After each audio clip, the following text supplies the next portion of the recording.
The obstacle in our path. In ancient times, a king had a boulder placed on a roadway. Then he hid himself and watched to see if anyone would remove the huge rock. Some of the king's wealthiest merchants and courtiers came by and simply walked around it.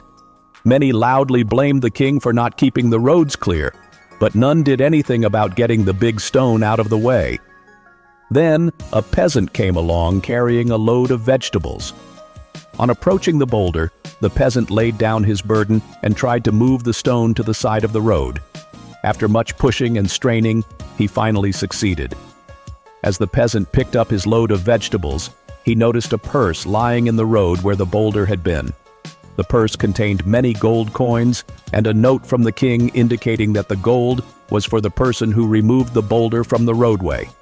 The peasant learned what many others never understand. Every obstacle presents an opportunity to improve one's condition. The wolf in sheep's clothing. A wolf found great difficulty in getting at the sheep owing to the vigilance of the shepherd and his dogs.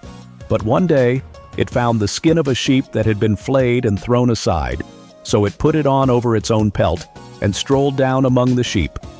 The lamb that belonged to the sheep, whose skin the wolf was wearing, began to follow the wolf in the sheep's clothing. So, leading the lamb a little apart, he soon made a meal off her, and for some time he succeeded in deceiving the sheep and enjoying hearty meals. Appearances are deceptive. Don't judge a book by its cover.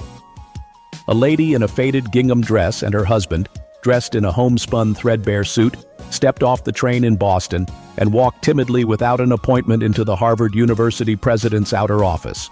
The secretary could tell in a moment that such backwoods country hicks had no business at Harvard and probably didn't even deserve to be in Cambridge.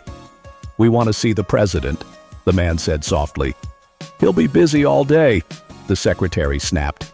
"We'll wait," the lady replied. For hours, the secretary ignored them, hoping that the couple would finally become discouraged and go away. They didn't, and the secretary grew frustrated and finally decided to disturb the president, even though it was a chore she always regretted. "Maybe if you see them for a few minutes, they'll leave," she said to him. He sighed in exasperation and nodded. Someone of his importance obviously didn't have the time to spend with them, but he detested gingham dresses and homespun suits cluttering up his outer office. The president, stern-faced and with dignity, strutted toward the couple. The lady told him, "We had a son who attended Harvard for 1 year. He loved Harvard. He was happy here. But about a year ago, he was accidentally killed. My husband and I would like to erect a memorial to him, somewhere on campus." The president wasn't touched. He was shocked. "Madam," he said gruffly, "we can't put up a statue for every person who attended Harvard and died.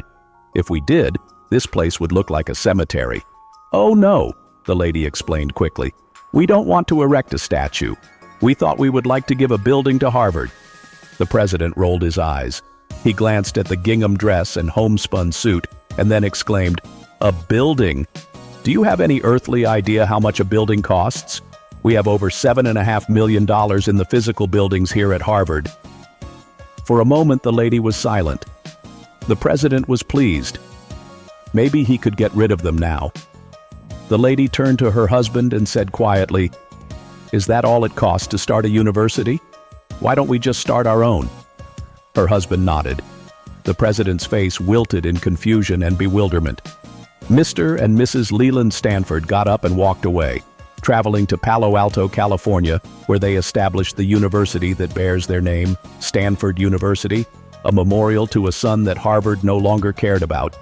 You can easily judge the character of others by how they treat those who they think can do nothing. So viewers, we hope you like the stories today. If you like the stories, then do not forget to like the video. If you are new to my channel, then subscribe to the channel. Press the bell icon and turn on the notification to all. Goodbye.